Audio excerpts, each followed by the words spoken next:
কবিতাৰ শিৰোনাম এখন সেউজীয়া পৃথিৱীৰ প্ৰাৰ্থনা। কবি জ্যোতিৰেখা হাজৰিকা। পৃথিৱীৰ আদিমতম সৃষ্টি আছিল অনুজীৱ। তাৰ বহু হাজাৰ বছৰৰ পাছত সৃষ্টি হৈছিল উৰণ, বুৰণ, গজন আৰু গমন। এখন সেউজীয়া পৃথিৱী, এমুঠি সেউজীয়া মানুহ। সঁচা আছিল জীৱন, আছিল নিৰ্ভেজাল ভালপোৱা। প্ৰকৃতিয়ে উদাৰ চিত্তে দিছিল আহাৰ, পানী, মাটি, জীৱন ধাৰণৰ সকলো আহিলা। আৰু এদিন জ্ঞান বৃক্ষৰ ফল খোৱাৰ পাছৰে পৰা অহংকাৰ আৰু সহ্য বীৰ্যৰ হাতত তুলি ল'লে মানুহে একোডালকৈ অদৃশ্য চাবুক। নিজ নিজ সীমাত উৰিল একোখনকৈ তেজে ধোৱা পতাকা। তাৰ পাছত মগজুৰ কচৰতৰে সৃষ্টি হ'ল আন এখন অচিনাকি পৃথিৱী। পৃথিৱীখন হ'ল কেৱল মানুহৰ। কাঢ়ি ল'লে মানুহে নদ নদী অৰণ্যৰ নিজ অধিকাৰ। চৰাইবোৰক ধ্ৰুকুটি দেখুৱাই আকাশত উৰিল মানুহ। আকাশতো সাজিলে বিলাসিতাৰ ওলমা বিচনা। আৰু এদিন জোনটোলৈকেও হাকুটি লগালে মানুহে। মৃত্যু ঘোষণা কৰা হ'ল ঈশ্বৰৰ।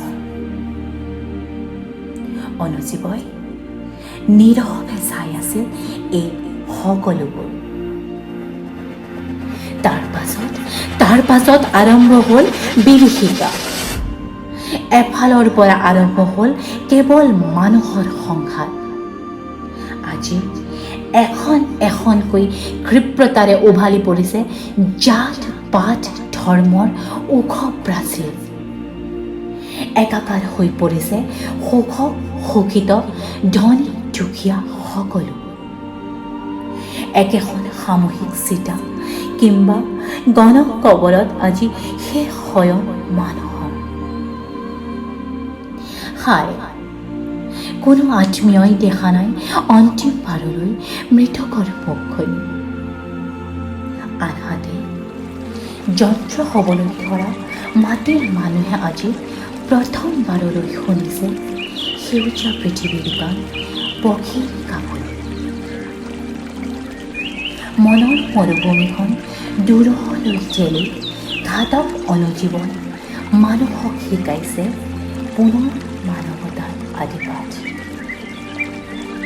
নীৰৱে যেন সকীয়াইছে মানুহক, শাৰীৰিক দূৰত্বত থাকিও মেলি দে তোৰ মনৰ দুহাত। মৃত্যুৰ কোলাৰ পৰা, আসন্ন মৃত্যুৰ ভয়াৱহতাৰ পৰা আমি পুনৰ জি উঠিম। শান্তিৰ কপৌজনি উৰি আহি হাতৰ সুতকণ খাব। ঘাতক অনুজীৱ চিৰকাললৈ শুব।